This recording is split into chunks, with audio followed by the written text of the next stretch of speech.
Praise lord. ఈరోజు దేవుని వాక్యం ఆదికాండము 39:23. యెహోవా అతనికి తోడై ఉండెను గనుక చెరసాల అధిపతి అతని చేతికి అప్పగింపబడిన దేని గూర్చి విచారణ చేయక ఉండెను. అతడు చేయని దేవతతో యెహోవా సఫలమగునట్లు చేసెను. ఈ వాక్యము యోసేపు గురించి రాయబడింది. యోసేపు చెరసాలలో వేయబడినప్పటికీ యోసేపుకు యెహోవా దేవుడు తోడై ఉన్నాడు. ఈ దినం ఈరోజు మనం పరిస్థితి ఏదైనప్పటికీ దేవుడిని ఆధారం చేసుకున్నప్పుడు, దేవుడు మనకు తోడై ఉన్నప్పుడు మనం చేయనిదంతా సఫలపరిచే దేవుడు మన పక్షాన ఉన్నాడు. ఈరోజు నువ్వు ఏ పరిస్థితిలో ఉన్నావో నిన్ను దేవుడు జ్ఞాపకం చేసుకుంటున్నాడు. చేసిన పని అంతటిని సఫలపరచడానికి, మేలు చేయటానికి ఇష్టపడుతున్నాడు.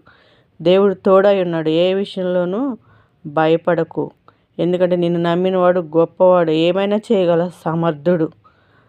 దేవుడి వాక్యం దీవించునుగాక. ఆమేన్.